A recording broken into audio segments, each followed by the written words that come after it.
Hello everybody, my name is Liz Hernandez, and in front of you I have a model of a pancreatic beta cell.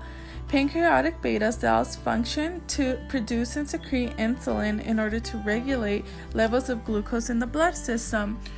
Usually pancreatic beta cells are round or oval in shape. The reason for this is so that they can easily secrete insulin in and out of the cell. So we will focus on how these cells and the organelles work to make insulin. To begin with, we will start with the nucleus. The nucleus in my model is represented by this chocolate muffin with the white filling.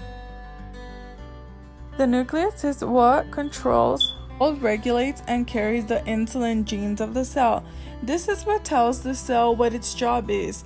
In this case, its job is to release and create insulin. Therefore, the nucleus is responsible for the transcription for the synthesis of insulin. Continuing on, we have the plasma membrane, and here in my model cake, it is represented by the candies that are surrounding the cake. That is because the plasma membrane surrounds the cell, and it is what regulates the transfer of insulin out of the cell through exocytosis. Exocytosis is the process of moving large molecules such as insulin out of the cell. Continuing, we have the cytoplasm. As you can see in my model cake, the cytoplasm is the white surrounding all the organelles. The cytoplasm is the material within the living cell that excludes the nucleus. The cytoplasm is the buffer that keeps all other organelles in place. It can act as a buffer for the protein synthesis needed to synthesize insulin. Next, we're talking about the endoplasmic reticulum. The endoplasmic reticulum in my cake is demonstrated by these gummy worms. The endoplasmic reticulum has peptide signals that form a molecule called proinsulin. Proinsulin activates and synthesizes the folding of proteins that will be ready to transport to the Golgi apparatus. Up next, we have ribosomes. Ribosomes are demonstrated here by M&Ms, and they are around the endoplasmic reticulum as well as in the cytoplasm. Ribosomes function to synthesize and manufacture proteins.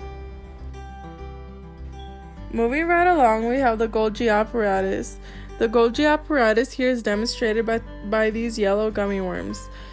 The Golgi apparatus works to store, package, and get insulin ready to be released out of the cell.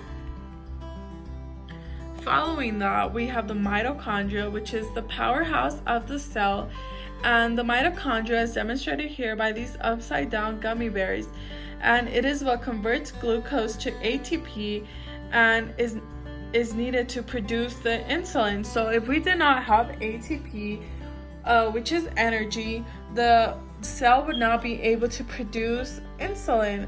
Up next, we have lysosomes here demonstrated by jelly beans. Lysosomes contain digestive enzymes that will aid in the breakdown of worn out organelles. Therefore, if organelles or the cell is no longer functioning, the lysosomes have digestive enzymes that will be able to break down worn out cell parts.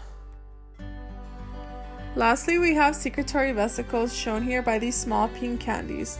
Secretory vesicles are mostly all around the cell, and they hold insulin until calcium triggers exocytosis and insulin is able to be released out of the cell and through the plasma membrane. In summary, these organelles work together through extremely complex systems in order to produce and release insulin. The reason this is important is because insulin is extremely important in the regulation of glucose in the blood system. Insulin signals the liver, muscle, and fat cells to take in glucose from the blood. It is important to take glucose from the blood system because glucose is what we use for energy. Without energy, all of our cells would not function, and therefore we would not function. With that being said, I hope you guys enjoyed my cake model pancreatic beta cell. Thank you.